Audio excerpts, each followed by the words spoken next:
Right, so I wanted to make some more content on Deadlock because it is the Valorant off season. I've been putting a lot of hours into the game and I've been really enjoying it. But I have been sort of working with teams in North America and also watching the esports scene that's happening next. It's a little bit more developed, there's more going on. I say more developed. There was a tournament this weekend in Downtown Showdown, which was a $3.5K prize pool, but it did give us a good amount of games with consistent teams that are playing at a high level. So I wanted to do a video talking about the pick rate of some of the characters in this, like the heroes in this tournament, the priority order of them, like which ones have been banned a lot, which ones have been picked first, and so on, and also their win rate, because there's some really interesting characters when it comes to where they're trending. For example, Dynamo right now isn't the hottest commodity in the game. Small sample size with this disclaimer, don't look at the data too much, but considering somebody did like a tier list when it came to the Aurora tournament, which was what, 8 games total, I think it's still fine to do it when we've got almost 40 games of play that happen this weekend. So I think it makes more sense to start from the bottom and work our way up, look at the characters that aren't getting a lot of play and talk about why. But when it comes to the low priority characters, these are ones that are being picked. Nobody was not picked at all in this tournament, but it means that these characters were usually picked right at the end of a draft, their 5th or 6th pick to sort of fill out the slots, but also the low win rate characters. So less than 50% win rate. Granted, if you're not played a lot and you only get played once and you lose, that's 0%. It looks worse than it is. It's still like worth highlighting these characters. And it sort of comes down to the main three of Warden, Grey Talon, and Seven. Seven's pick rate actually wasn't that bad. Out of the 36 games played, he was in 10 of them. Wasn't banned out at all, but was sort of filling up the slots a little bit towards the end, like I mentioned. But he only won twice. This is something that might happen with Kelvin as well, who's also sort of moved down the priority list, which we'll get onto.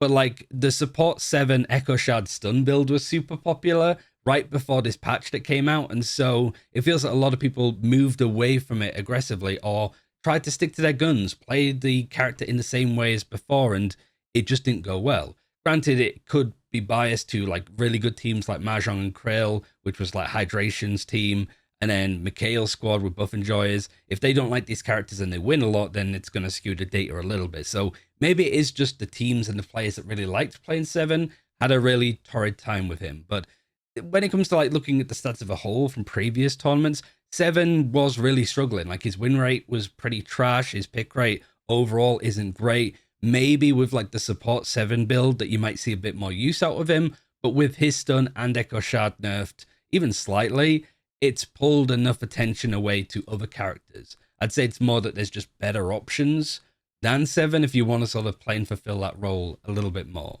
For Grey Talon, it's sort of the same thing.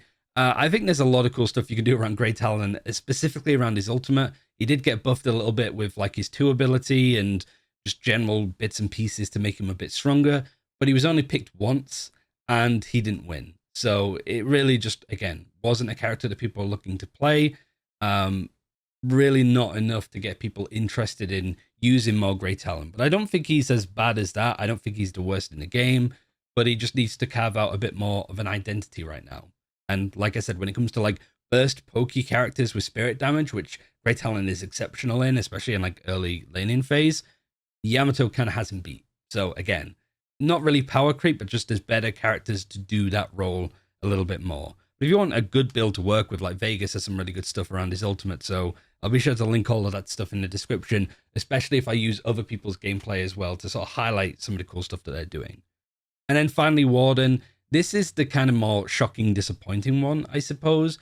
Warden with his kit overall, people might think that he'd be really good in pro play because he's just such a good character to have a lot of actives on him to catch people by surprise. His ultimate's incredibly strong, but it is like he is picked a decent amount. There is a big gulf and a big gap, I suppose, between the likes of GT, Grey Talon, and then 7. But Warden is just not really doing it in a lot of cases. I don't know if he needs buffing at all, but again, it just feels that people run rings around him. And when it comes to other tanky characters, if you want to sort of put him in that box, there's just better options. Yet again, Mo and Krill, Abram, Shiv. There's just a lot of characters that could do what Warden does a little bit better. So again, these 3 characters, bit of an identity crisis, I think, in all 3 of them. So we'll see if Valve do anything in the future. However, there are a couple of low priority characters that have a decent win rate. and they are Ivy, Vindictor, and Geist. Ivy definitely has an asterisk attached to it at the moment because people have worked out that there's a crazy strong build with using her Kudso bombs and basically maximizing the rapid recharge on them, the range, increasing spirit, and basically getting Refresher Echo Shard on your ultimate and your Kudsus, and you're just flying in the air consistently, throwing bombs down that take up a huge portion of the map and end up doing a huge portion of damage. In fact, in this tournament, it was Hydration that was playing the Ivy the last couple of games, and he was topping damage meters as his character. I think the reason why Ivy is this low is because it was only really towards the end that people kind of went, let's either they were holding onto it and didn't want to show it, or they were like, oh yeah, this is actually crazy strong, let's keep using it. And by the time that people realized what was good and that they should be either banning it or picking it more or picking it earlier in a lot of cases, the tournament was sort of done.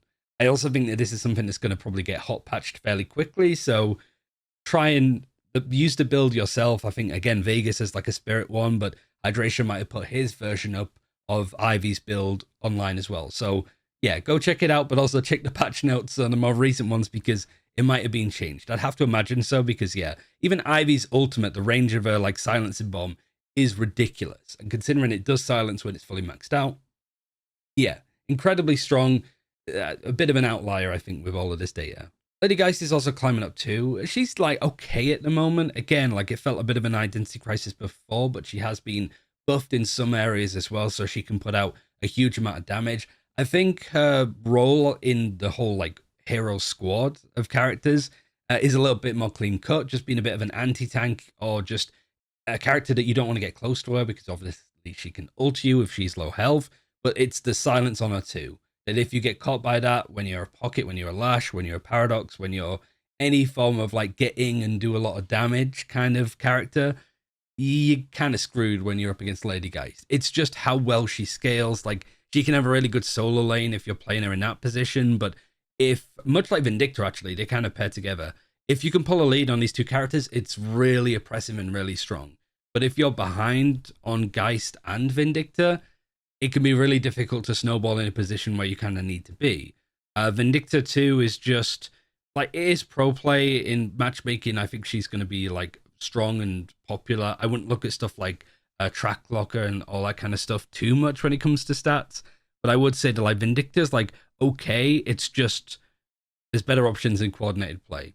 There are some builds that have been used when it comes to, like, Echo Shard to use double stakes or even double crows, right? Because crows do a set percentage of damage to the opponent's health. So if you've got really tanky characters on the other side, you'll do more damage to them. So it scales incredibly well. And with the popularity of items like Decay and Healbane and just strong characters when it comes to lifesteal as well, not necessarily just the tanks. Yeah, like Vindictor could do a lot there potentially, but it just wasn't a priority. Picked a good amount. Like I'll show all of the stats on screen if you haven't even noticed them yourselves, but yeah, it is like a not really preferred, sometimes used to fill out the slots. The team I'm with, TF2 Boomers, used it a little bit, but yeah, it's a tricky character to use in a coordinated setting, especially if you're like lugging behind and you need to catch up. And now we move on to the mid-priority characters. These were ones that were consistently picked or maybe even banned in a couple of cases, but they were usually like picked second, third, fourth, fifth kind of vibes, usually filling out the roster, but not being the core components to them. And we'll start with like the mid-priority low win rate character, which is Mo and Krill. Mo and Krill, really strong character like in the early days, but people have got used to him a lot more, especially with like gun damage and bullet resistance being a thing, which also kind of screws over Vindictor as well with some builds. Mo and Krill should excel, right, because it's a lot of spirit damage, there's a lot of sustain, but it really does feel like in pro play, if you get Decay on early, if you shut him down, slowing Hex to stop him moving, it could be really difficult for him to do all that much. Also, when it comes to like builds, right, you have your Phantom Strike into combo in them, which could be really annoying when you're playing matchmaking, but in coordinated play, you can try and bait it out, you can punish them when they try and do it, so it did sort of feel like it was sort of popular, but overall it was difficult for people to get much use out of him in a lot of these environments. I think, again, like, it's better to play like Abrams, honestly, than Mo and Krill or sort of other characters that could be quite tanky and just be irritating. So, yeah, Mo and Krill suffering a little bit, but maybe it's just the wrong players playing him, maybe not priority. Hard to say. So for mid priority, mid win rate, so you're looking sort of around like 50% win rate, but sort of picked a good amount of the time, you're looking at Mirage, Shiv, and Haze. We'll start with the newest character, Mirage, because people wondering sort of how good he is. And the team I was with played him a lot, certainly on the first day. I think we played him 4 out of our 4 matches, and we won 2, lost 2. It's just such a good character when it comes to the macro side of the game. The fact that you can just teleport to a teammate or an opponent and just be able to sort of outmaneuver people on the map is really strong. His tornado ability is great. The Echo Shard builds that you can do around that is good.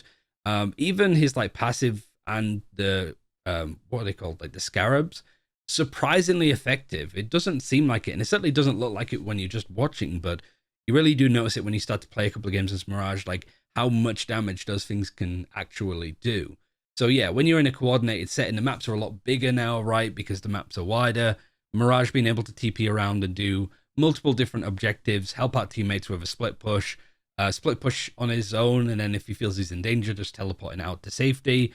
It's really nice to have a character that can be on one side of the map and shove lanes and sort of keep control of it. And then as soon as there's a team fight on the other side, they're in. It's crazy strong, and I think that pick rate and win rate is going to go up. It's just that he only came out 2 days ago, so almost too early to say and too early to prioritize in a draft, I guess.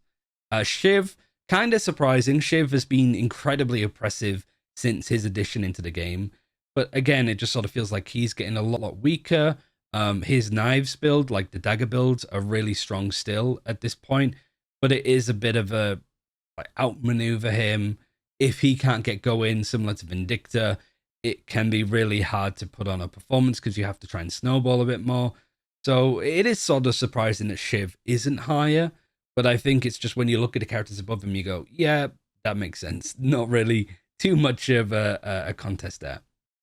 And finally, Haze, which does make sense when you look at the grand scheme of the game.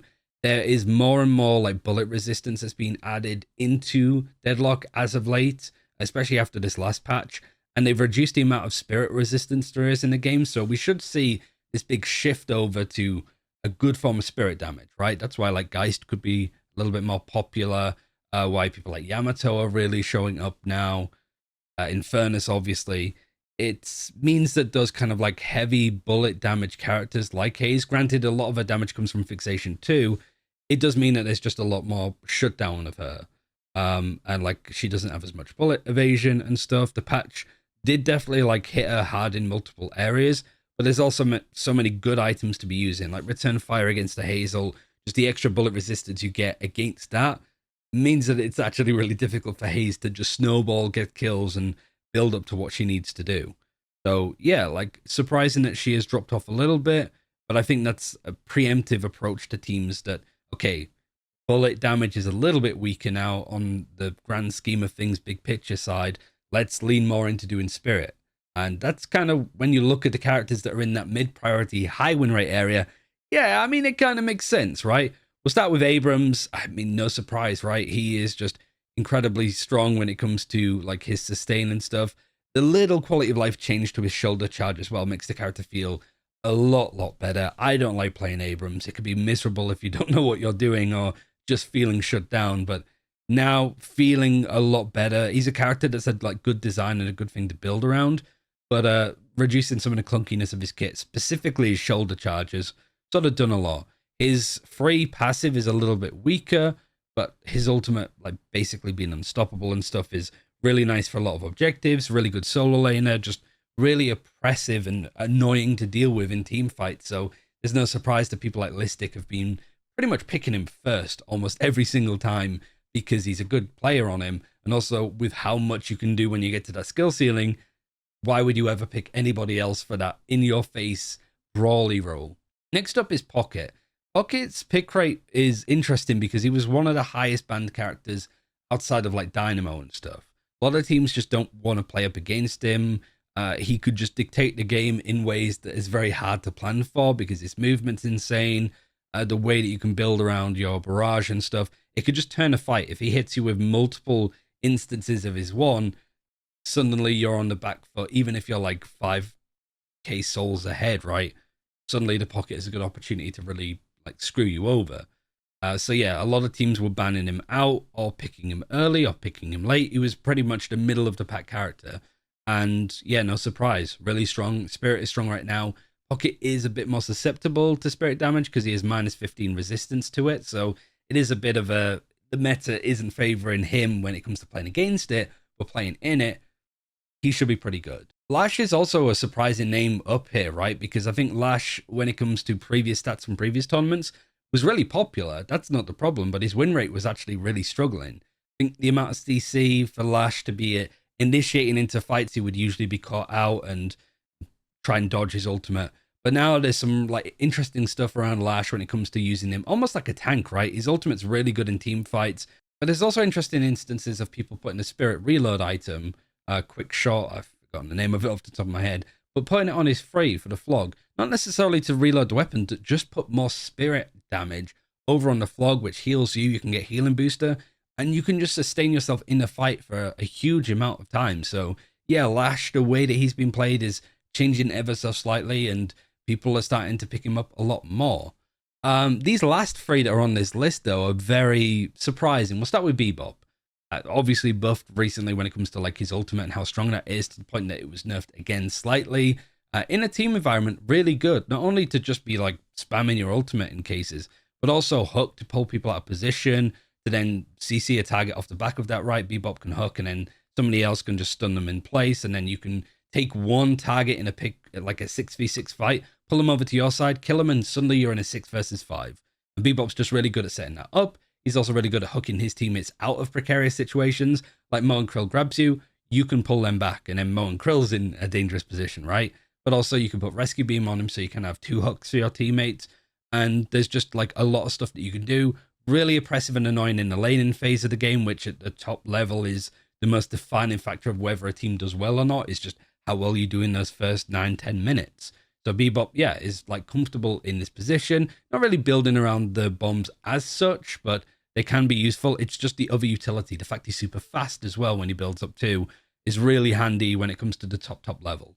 McGinnis is also another character that you might not expect to be as popular or as up here, but it's similar to the Bebop reasons. It's stuff like the wall, being able to separate people away from their side of the map, their towers, being able to sort of farm safely, just to cut off sight lines and have somebody on your team safe. You're with a haze and you want them to get farmed up, putting a wall up, letting the haze farm up without being denied and being comfortable, and just giving yourself a good advantage in the laning phase yet again. Not only is she a good split pusher as well because of all of her utility, but a lot of people are building McGinnis as more of a support, right? Not only would you buy some of like the Health Nova, Rescue Beam items, which are, you know, up in popularity for this event, which is no surprise whatsoever, but also putting a lot of impact over on the heal as well, like your little beacon, because the spirit scales up with the range of it. You can get increased range, you can reduce the cooldown and duration, and suddenly you have one of the strongest heals in the game because of how well that it scales. Turrets are always useful, especially to get information. Some really good teams doing stuff where, for example, you might only have one walker left, so you put all of the McGinnis stuff over towards that walker, and as soon as those turrets start to go off, the rest of the team then push the other side of the map whilst they know that they're being pushed in a certain area. So really good at sort of playing the information game, almost making it more like Valorant, which is kind of weird to see, playing like a killjoy and using the information to make an educated guess and play off of that. So it's cool. Like, I think her ultimate's okay as well, just more to keep people away and off positions. But I think it is a little bit more about, like, some teams don't play her, and you don't really get to play up against a good McGinnis all that often, at least. So maybe it's a bit of a, oh, we don't really know how to play up against the McGinnis, right? Because we don't play it. And the other teams, we usually don't see it either, so we're just not used to it.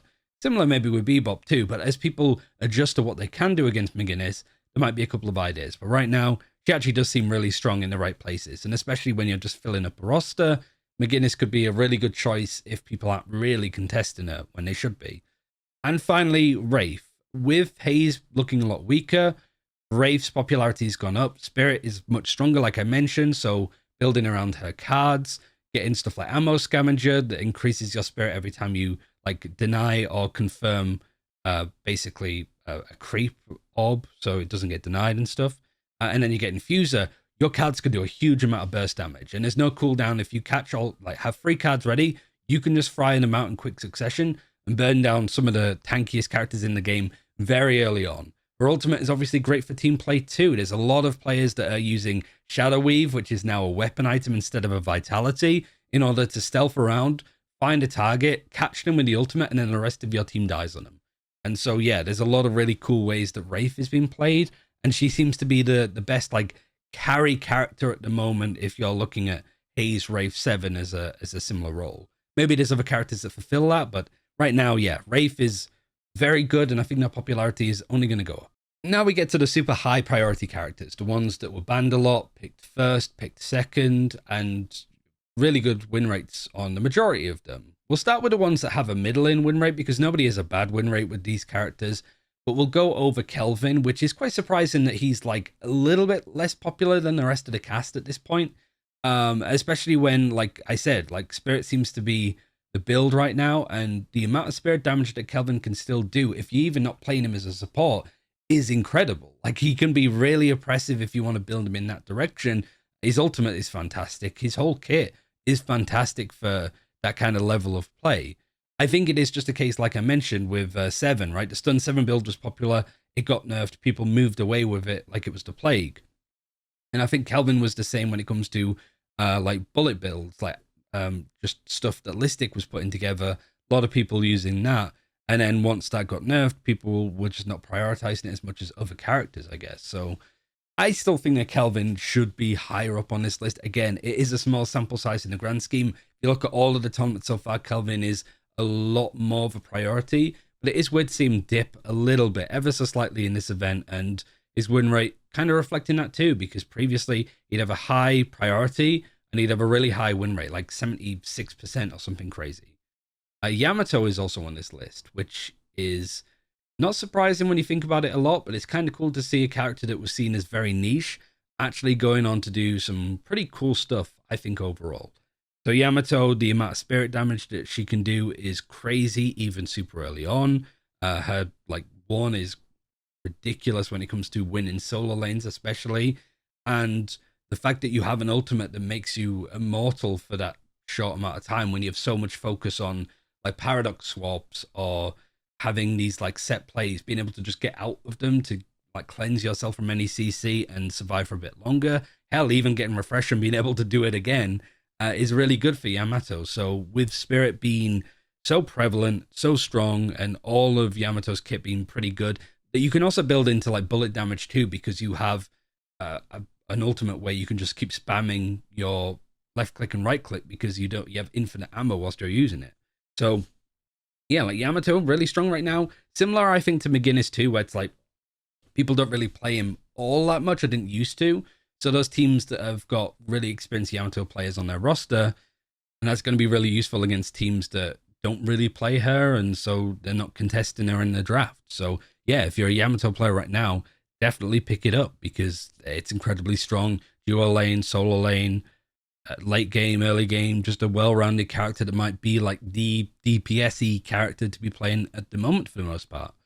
And then finally Dynamo, which, no surprise, most banned character in the game, so his priority is pretty high to either get him on your team or get him in the ban list, to be honest. But I think that Dynamo does suffer a little bit with a win rate because it's a catch-22, right? Like, do you ban him, but then you're not using such a strong character yourself? But also, if you don't ban him and you do get him, are you any good at playing him? Dynamo in the laning phase is really, really, really rough. He's had a lot of nerfs to like his range of his kit for his like heal and his ultimate, and also just weapon damage and bullet resistance being a thing. Like Dynamo isn't as strong as he used to be, and especially in the pro scene, you're building around the ultimate, you're building around those set plays, so you're kind of just frankly eating shit when you play Dynamo, hoping to get a good ultimate to turn the tide of the game. It's a frustrating character to be in that position with because you kind of need to play him, but nobody would really want to. Almost feels a little bit like Viper in Valorant, right? Like it's just you kind of need to play them, but they don't feel great to play. But because they're so strong, they're going to keep nerfing Dynamo to the ground. But he's always going to be such a must pick because of how strong his kit is overall, right? Like that's kind of how it feels to me. So banning him out is good. Picking him almost kind of feels like a poison chalice of sorts. So Dynamo's still great. He's fantastic. But there's definitely a lot of teams that I've noticed that do end up playing him that are like, I should have put more time on this character, to be honest, but I don't get to play much because people just ban him out so much. He's one of those guys. So yeah, not bad, but suffering a bit more, I guess. And now we get into the high priority characters that have a high win rate. So Dynamo really isn't like the top dog, I think, from this event, looking at all of the stats. And there's a couple of characters that are up here that make sense. Viscous is the surprising one. Like, he has been nerfed bits over time, like especially his cube no longer cleansing targets off the rip. Now you need to put 2 points into it in order to avoid being like stunned by a 7 or being hit by Affliction, like Pocket's ultimate, or Infernus's just Ignite or Fixation. Like, Viscous's cube was just really good to cleanse yourself quickly, even if you were pretty high HP.